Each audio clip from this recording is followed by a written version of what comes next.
Bonjour Monsieur Jean-Paul Boulbès. Bonjour. Alors, vendredi 20 décembre, il y a eu un mini crack boursier aux États-Unis avec la plus grosse baisse de la bourse depuis 2008. Effectivement, on a eu des bourses qui ont baissé entre 2 et 3%, alors que la veille, 19 décembre, M. Powell avait fait une présentation sur les comptes et les prévisions de la Banque centrale américaine, avec l'idée que tout se passait bien d'après lui. Donc un message positif, Et donc il avait rassurant. été convaincu d'avoir envoyé un message positif. Ce message était quoi? 1, la croissance continue. 2, elle continue un peu moins qu'avant. 3, je vais augmenter mes taux. 4, je vais les augmenter moins qu'avant. Et donc je vais m'adapter à la situation économique, sachant qu'elle est bonne. Donc tout pourrait bien se passer, mais... Mais il a dit, je vais augmenter graduellement. Et donc, les marchés financiers ont dit, mais il va encore augmenter les taux.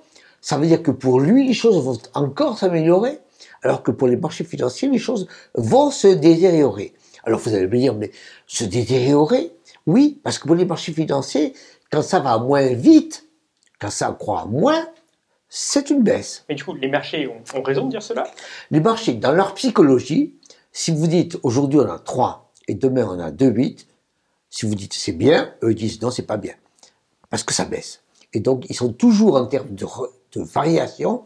Dans quel sens est-ce que ça varie? Est-ce que ça varie à la hausse ou ça varie à la baisse? Et si ça varie à la baisse, vous pouvez toujours dire que c'est une décélération. Pour eux, c'est une baisse. Donc les deux ont raison, c'est juste une façon de présenter Mais l'information. les marchés financiers fonctionnent toujours comme ça. Ils fonctionnent toujours à la dérivée seconde et pas à la dérivée première.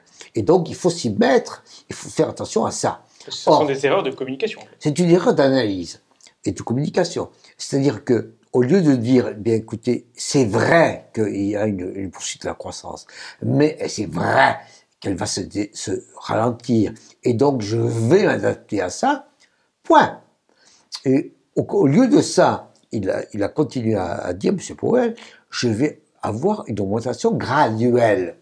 Une augmentation graduelle, ça veut dire que les choses continuent de monter, alors qu'il fallait pas dire ça, il aurait pu dire résiduel, ou d'ajustement, ou final, parce que les marchés financiers veulent ça, ils veulent que ça s'arrête pour que les choses se stabilisent. Ils sont extrêmement inquiets pour la tournure des événements, le ralentissement de l'économie mondiale, les interrogations géopolitiques, et aussi la question proprement américaine du ralentissement de la croissance qu'ils ressentent.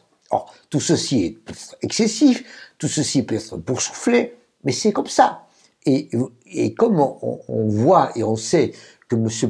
Trump a fabriqué toute sa croissance, toute sa stratégie sur l'idée que la bourse se développera grâce à lui, grâce aux baisses d'impôts, grâce à la croissance qui est un peu moins, on se dit, patatras, l'élément qui soutenait notre activité économique n'est plus là. Et quand M. Powell dit, eh bien, ne vous inquiétez pas, je vais serrer un petit peu, et donc, d'une certaine manière, le ralentissement économique aura des effets sur la bourse. À ce moment-là, la bourse dit, je ne l'en veux pas.